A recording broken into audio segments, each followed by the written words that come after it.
Bismillahirrahmanirrahim. Assalamualaikum warahmatullahi wabarakatuh. Kami dari kelompok 5 yang beranggotakan saya sendiri, Faisal Zain, dengan NIM 23, dan yang kedua ada Andika Zerman Sidik dengan NIM 54, kemudian Alfira Maulidiana Hasanah dengan NIM 104, ingin sedikit mempresentasikan sedikit materi kita tentang risiko kredit dalam keuangan Islam. Yang pertama ada mitigasi resiko kredit. Mitigasi resiko merupakan upaya untuk mengurangi kemungkinan terjadinya dan dampak risiko. Sedangkan mitigasi resiko kredit berarti upaya untuk mengurangi terjadinya risiko atas pemberian kredit kepada seseorang. Untuk lembaga keuangan yang menggunakan agunan, mitigasi risiko kredit dinyatakan dalam pengurangan IAD atau LGD setiap kali mereka menerapkan pendekatan standar Basel atau yayasan IBN. Di sisi lain, dengan menggunakan jaminan untuk bagian tertanggung dari eksposur, pengurangan tersebut dinyatakan dalam bobot risiko.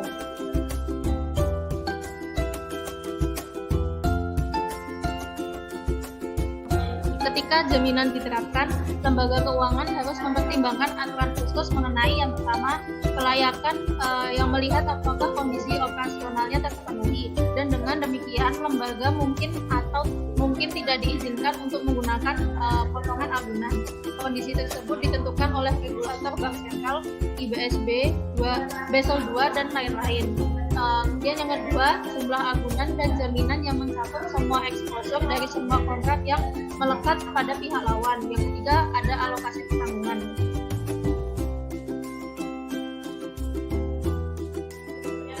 Yang kedua ada sistem pemeringkatan kredit. Pemeringkatan kredit menunjukkan kelayakan kredit dan keandalan dalam menyelesaikan permasalahan dalam individu, perusahaan, dan lain-lain. Sistem peringkat terdiri dari beberapa peringkat kredit yang memberikan peringkat kelayakan kredit kepada para obligor. Lembaga keuangan dapat mengklasifikasi risiko kredit tergantung pada karakteristik obligor. Dalam hal ini, sistem peringkat diasumsikan satu dimensi. Di sisi lain, lembaga dapat menilai peringkat berdasarkan karakteristik transaksi, dengan demikian mengevaluasi tingkat keparahan kerugian. Seperti kasus sistem rating adalah dua dimensi obligor dan tingkat keparahan kerugian harus dikalibrasi dengan nilai default dan kerugian yang diberikan default atau LGD.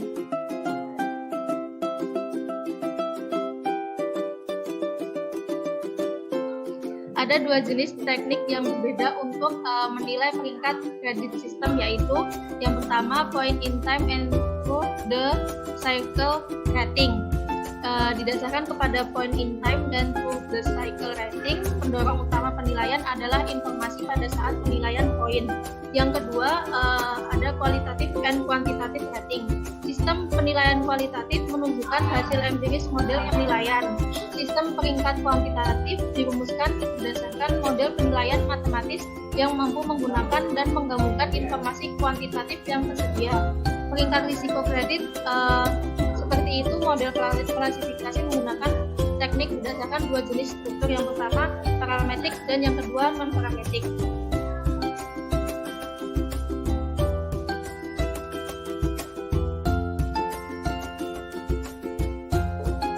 Yang ketiga ada validasi sistem penilaian kredit. Sistem pemeringkatan kredit yang digunakan lembaga harus dalam interval yang telah ditentukan sebelumnya, serta setiap kali ada parameter baru atau karena kondisi pasar dan kontrak.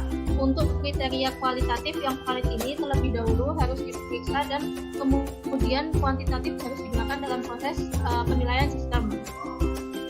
Kemudian ada dua validasi. Yang pertama validasi kualitatif.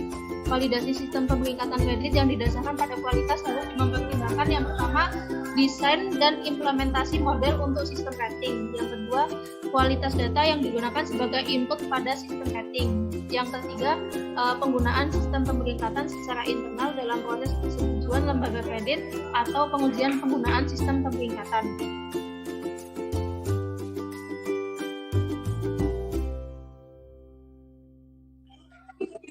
Desain dan implementasi model sistem rating. Institusi harus menyediakan dokumentasi yang induk, konsisten, dan lengkap secara lebih analitis. Dokumen tersebut setidaknya meliputi Pemilihan kriteria yang dipilih untuk sistem penilaian yang diterapkan, 2 jenis model sistem penilaian, 3 deskripsi metode penelitian, 4 dataset yang digunakan sebagai input ke sistem rating, 5 proses validasi dan kemungkinan hasil selama pengembangan model, 6 fungsi matematika yang digunakan untuk mengimplementasikan model, 7 definisi fungsi di atas serta non-parametik komponen model, 8 definisi kuan prestasi, obligor serta kerugian, 9 kalibrasi output model ke probabilitas default. Masalah integritas data. Pengumpulan data menggunakan database yang mengacu pada kasus default masa lalu dalam pembayaran atau pengiriman, dan umumnya semua informasi yang digunakan untuk mengidentifikasi perilaku pihak lawan.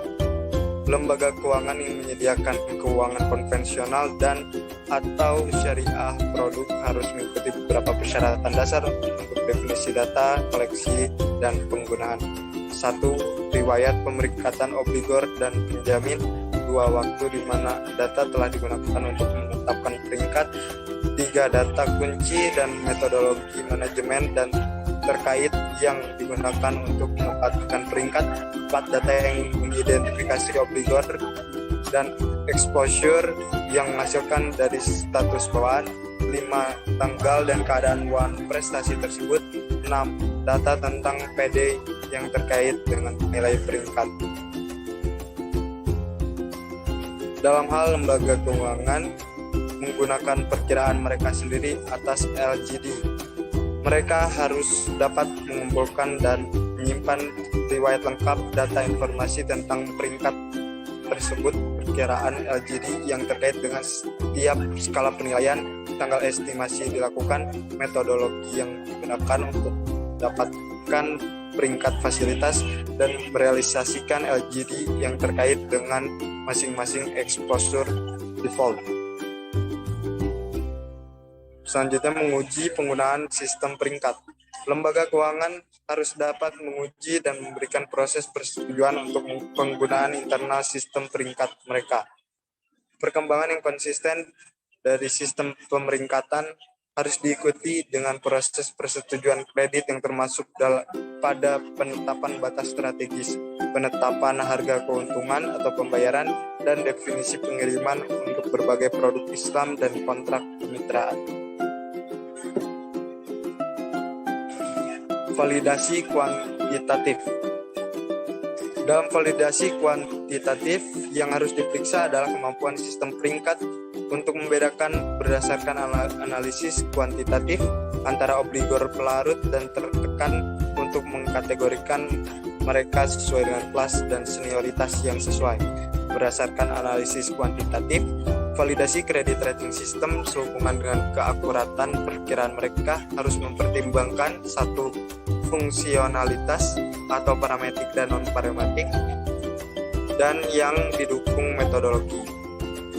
2. Pengujian kembali. 3. Pembandingan. 4. Pengujian stres.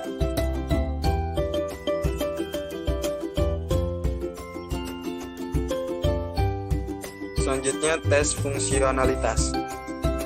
Alat tersebut membandingkan penggunaan parametrik dan non-parametrik komponen sistem dengan kemampuan untuk membedakan antara pelarut obligor dan yang memiliki kemungkinan gagal bayar yang lebih tinggi, apalagi mereka mengukur sistem peringkat mengenai alokasi risiko antara obligor. Validasi dalam sampel di mana 2/3 atau 66,66% dari sampel adalah sampel pelatihan dan digunakan untuk memodelkan bangunan atau dengan kata lain mengidentifikasi komponen parametrik dan non-parametrik berdasarkan data yang diamati dan menyesuaikannya dengan evaluasi risiko kredit. Validasi di luar sampel di mana sepertiga sisanya atau 33,33% dari pengembangan dalam sampel digunakan untuk sampel uji kinerja sistem peringkat. Validasi out of time, di mana validasi dibagi menjadi 2 periode. Yang pertama, periode pengamatan, biasanya 1 tahun pengumpulan data dari akun yang dipesan selama periode ini, dan periode kinerja biasanya 12-18 bulan setelah tanggal lahir pengamatan dari akun yang diamati. Kemudian analis sistem peringkat harus menguji perilaku model dengan sampel dari periode yang lebih baru, yang biasanya periode setelahnya tanggal pertunjukan.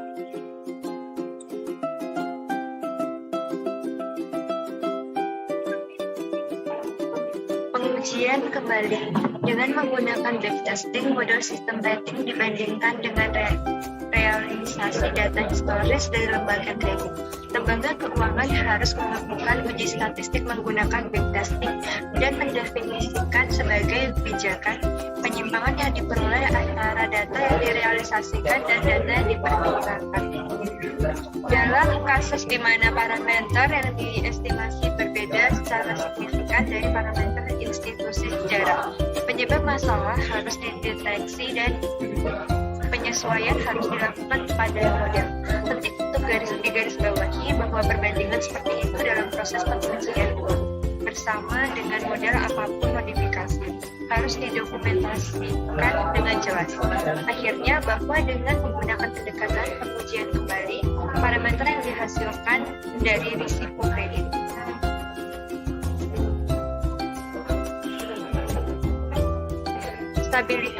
stabilitas dan ketahanan sistem peringkat.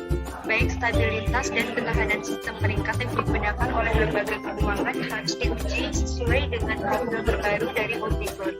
Setiap perubahan dalam hal pembayaran dan kewajiban pengiriman dalam kesepakatan kontrak atau bahkan ada strategi institusi harus baik terintegrasi dengan modelnya. Dengan demikian, model harus memberikan efisiensi peringkat yang dapat disesuaikan dengan perubahan kecil. Di sisi lain, itu harus mudah dimodifikasi ketika terjadi perubahan besar. Stabilitas sistem rating harus diuji sesuai dengan fase siklus ekonomi dan bisnis. Berbicara secara realistis, dalam banyak kasus, data historis dari ekonomi penuh dan siklus bisnis tidak tersedia. Contoh kasus dan solusinya.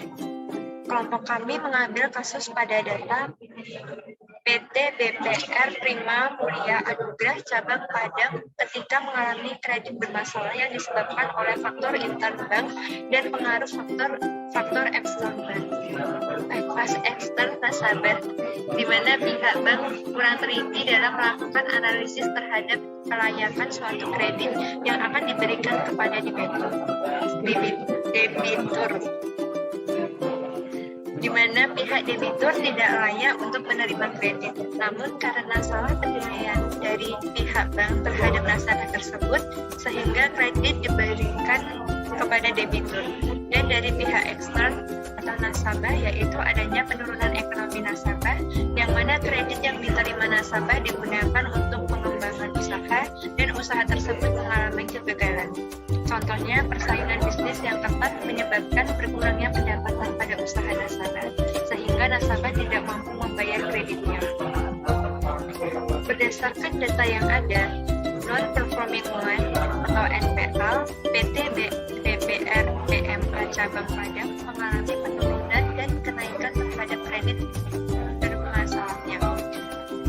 Pada tahun 2015 menunjukkan tingkat non-performing loan atau NPL sebesar 12,22%, kemudian mengalami kenaikan yang sangat tinggi pada tahun 2016, yaitu NPL-nya sebesar 21,95%, dan pada tahun 2017 kredit bermasalah mengalami penurunan sebesar 5,49% menjadi 16,46%, kemudian mengalami penurunan kembali pada tahun 2018 sebesar 8,69% menjadi 7,77%. Artinya, non-performing loan atau NPL PT BPR PMA Cabang Padang dari tahun 2015 sampai 2018 secara keseluruhan masih berada di atas 5%, meskipun adanya penurunan NPL dari tahun 2017 sampai 2018, namun NPL tersebut masih melebihi ketentuan yang ditetapkan oleh Bank Indonesia.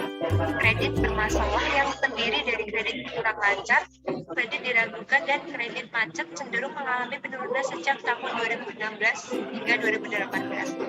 Kredit bermasalah tertinggi berada pada tahun 2016 dan terjadi penurunan hingga tahun 2018. Keadaan ini menunjukkan manajemen kredit yang tidak baik telah dilakukan PT BPR PMA Cabang Padang. Seluruh jumlah kredit yang telah disalurkan kepada debitur menjadi pendapatan terbesar bagi PT BPR Prima Mulia Anugrah Cabang Padang. Solusi dari kasus tersebut yaitu sebagai salah satu kegiatan bank yang mengandung risiko tinggi, maka sedapat mungkin dilakukan upaya-upaya pencegahan timbulnya risiko atau kredit bermasalah di kemudian hari. Di antaranya melalui proses pemberian kredit menggunakan prinsip kehati-hatian serta pedoman pada tata cara pemberian kredit yang sehat. Penyelamatan kredit bermasalah selalu dilakukan oleh setiap bank untuk mendekatkan cara agar menyelesaikan kredit yang bermasalah pada bank. Semua dilakukan guna menjadi kinerja usaha yang dijalankan oleh bank agar lebih efektif dan efisien sehingga bank dapat menjalankan kegiatan dengan baik. Semakin baik strategi yang digunakan, maka akan mengakibatkan semakin rendahnya risiko dan performa ekonomi. Sekian dari kelompok kami. Terima kasih. Wassalamualaikum warahmatullahi wabarakatuh.